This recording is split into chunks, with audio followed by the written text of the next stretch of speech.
कहते हैं किसी भी वस्तु का मूल्य उसकी कीमत से नहीं बल्कि उसके सही समय पर किए गए उपयोग से तय होता है। और आज की कहानी भी इसी गहरी सच्चाई पर आधारित है। एक छोटे से गांव में एक बूढ़ा व्यक्ति रहता था। उसकी एक आदत थी, वो हमेशा चीज़ों को बचा कर रखता था, बड़ी कंजूसी से इस्तेमाल करता था।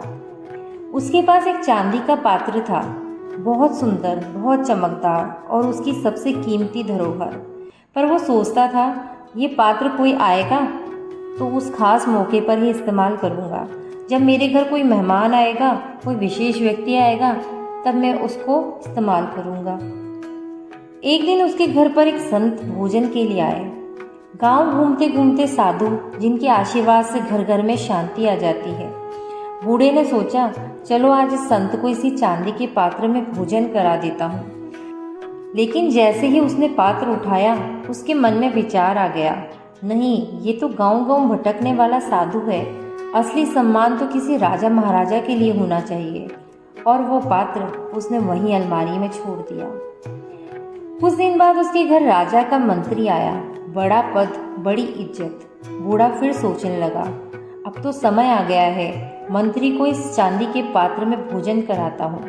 पर अगले ही क्षण फिर उसके भीतर से आवाज़ आई, नहीं, जब राजा खुद आएंगे तभी इस पात्र का उपयोग करूँगा। और पात्र फिर वहीं धूल खाता रह गया। किस्मत देखिए, कुछ महीनों बाद ही राजा स्वयं उसके घर पर भोजन के लिए आए। लेकिन उस समय राजा हाल ही में एक युद्ध हारे थे। राज्य का हिस्सा पड़ोसी राजा ले चुका था और राजा का गौरव थोड़ा धूमिल हो गया था। बूढ़ा फिर पात्र की ओर देखता है और सोचता है, राजा तो अभी हारा है, गौरवशाली तो रहा नहीं। इस पात्र का सम्मान तो किसी विजयी, किसी महान व्यक्ति को मिलना चाहिए। और वह पात्र फिर वहीं का वहीं रह गया। समय बीत गया, बूढ़ा इस दुनिया से चला गया।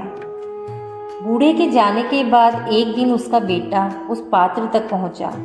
पात्र अब काला पड़ चुका था, चमक हो चुका था। बेटे ने अपनी पत्नी से पूछा, ये पुराना सा पात्र मिला है, क्या करें इसका? पत्नी ने तिरस्कार से देखा, इतना गंदा बर्तन है, इसे तो कुत्ते के खाने के लिए इस्तेमाल कर लेते हैं। और उस दिन से वही पात्र, जिसे बूढ़े ने जीवन भर सबसे कीमती समझकर संभाल रखा था, वो कुत्ते के भोजन का बर्तन बन गया। दोस्तों, इस कहानी से हमें यही सीख मिलती है, कोई भी वस्तु कितनी भी मूल्यवान क्यों न हो, अगर उसका समय पर उपयोग नहीं किया जाता तो उसका कोई मूल्य नहीं रह जाता। जैसे एक चांदी का पात्र जो बिना इस्तेमाल के काला पड़ गया, वैसे ही हमारे जीवन में अवसर, रिश्ते, समय, अगर हम उनका सही समय पर उपयोग नहीं करते तो वे भी धीरे धीरे अपनी चमक खो देते हैं। तो दोस्तों, अपने पास जो भी है, चाहे वह वस्तु हो, अवसर हो या समय, उसका उपयोग यथासंभव अवश्य करें, क्योंकि बाद में सिर्फ पछतावा ही रह जाता है।